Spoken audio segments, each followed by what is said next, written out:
Dari adalah seorang pekerja kantoran.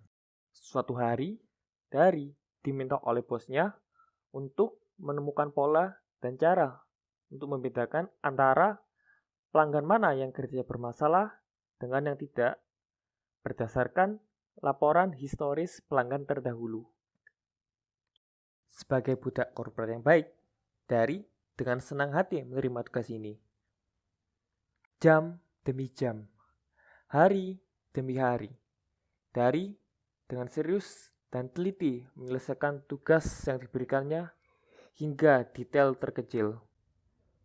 Setelah sekian banyak jam tidur yang dikorbankan, akhirnya tugas Dari masih belum juga selesai. Karena ini, Dari hampir di PHK, stres, dan masih jomblo karena beban pekerjaannya. Nah, terus Oh, tenang. Masalah Anda dapat diselesaikan dengan decision tree. Oke, lalu apa itu decision tree? Decision tree adalah metode atau algoritma untuk mengklasifikasikan data ke dalam kelas tertentu. Seperti namanya, decision tree berbentuk seperti pohon bila divisualisasikan. Di decision tree, kita mengenal node, branch, dan leaf. Node merepresentasikan aspek yang ditanyakan, branch menyatakan keputusan dari pilihan dari node, leaf adalah hasil kesimpulan akhir. Untuk lebih mudah dipahami, akan dilakukan pemberian contoh. Berikut adalah contoh decision tree-nya. Decision tree ini digunakan untuk menentukan keputusan untuk berjalan kaki atau naik mobil. Berikut adalah data yang akan kita prediksi. Pada node pertama, yang ditanya adalah cuaca. Di data yang kita miliki, cuacanya adalah cerah. Maka, kita akan berjalan melalui branch cerah ke node waktu perjalanan. Sama seperti tahapan sebelumnya, node-nya adalah waktu perjalanan. Di data yang kita miliki adalah waktu perjalanannya lama. Maka, kita akan melalui branch lama ke leaf mobil. Sehingga, dari data yang kita miliki, berdasarkan decision tree, kesimpulan atau keputusan yang dapat kita ambil adalah naik mobil. woi, stop, woi. Itu kenapa kok harus kayak gitu? Kenapa kok nggak yang lain? Kenapa bentuk tree-nya seperti itu? Kenapa leaf-nya kok harus seperti itu?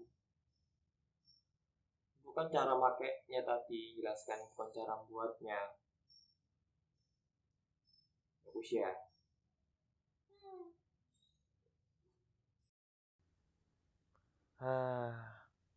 Oke. Pertama, yang kita butuhkan adalah dataset. Dataset berbentuk tabel yang mana kolomnya merepresentasikan atribut dan barisnya merepresentasikan data. Sebelum membentuk decision tree, perlu diketahui dulu cara membentuk node. Lalu, bagaimana cara untuk membentuk node? Terdapat dua istilah penting dalam pembentukan node, yaitu entropi dan gain. Entropi adalah nilai homogenitas dari hasil percabangan. Gain adalah informasi yang didapat dari percabangan node. Berikut adalah rumus entropi satu atribut, entropi dua atribut, dan gain. Untuk lebih lengkapnya, akan dijelaskan pada saat penjelasan pembuatan node. Berikut adalah dataset yang akan kita coba. Pertama, hitung entropi satu atribut untuk kelasnya. Kelas adalah atribut yang akan kita prediksi. 5/14 dan 9/14 adalah perbandingan nilai no dan yes terhadap total data. Dengan menggunakan rumus di atas, didapat nilai entropinya yaitu 0,94. Jika salah satu probabilitasnya bernilai 0, nilai entropinya adalah 0. Langkah selanjutnya adalah menghitung entropi dua atribut antara variabel bebasnya dan kelasnya, serta menghitung gain. Lakukan tabulasi silang atau buat pivot table untuk memudahkan pengerjaan. P overcast, rainy, dan sunny adalah perbandingan masing-masing nilai atribut terhadap total data. E04 adalah nilai entropi satu atribut untuk overcast antara nilai no dan yes. Begitu pula untuk nilai atribut lainnya. Didapat entropi dua atributnya yaitu 0,693.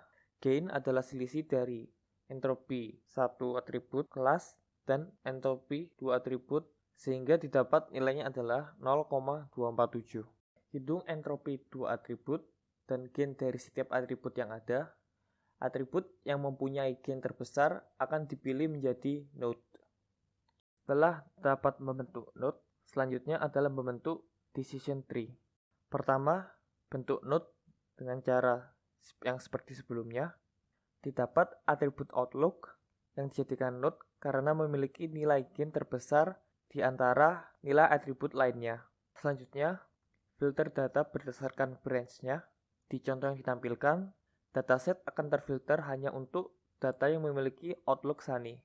Perhitungan entropi dan gain untuk node selanjutnya akan menggunakan data yang telah terfilter. Begitu pula untuk branch lainnya. Leaf akan terbentuk jika nilai entropi satu atribut kelasnya bernilai 0.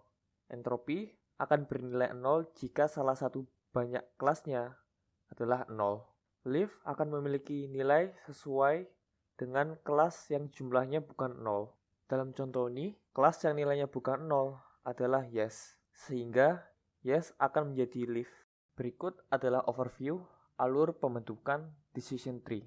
Pertama, akan terbentuk node outlook. Di branch sunny, atribut yang dijadikan node adalah windy. Dikarenakan kedua branch false dan true memiliki entropi satu atribut kelas yang bernilai 0, maka kedua branch akan diisi leaf yang nilainya bukan 0. Branch overcast entropinya bernilai 0, kelas yang nilainya bukan 0 adalah yes. Di branch rainy terbentuk node dari atribut humidity. Kedua branch memiliki entropi satu atribut kelas yang bernilai 0, maka akan diisi leaf dengan kelas yang nilainya bukan 0. Setelah Derry tahu apa itu decision tree, Derry dapat menyelesaikan pekerjaannya dengan cepat. Derry telah terlepas dari kenestapaan, sekarang dari bahagia, tidak di PHK, dapat tidur dengan nyenyak, walaupun masih jomblo. Dengan begitu, Derry dapat hidup bahagia selama-lamanya.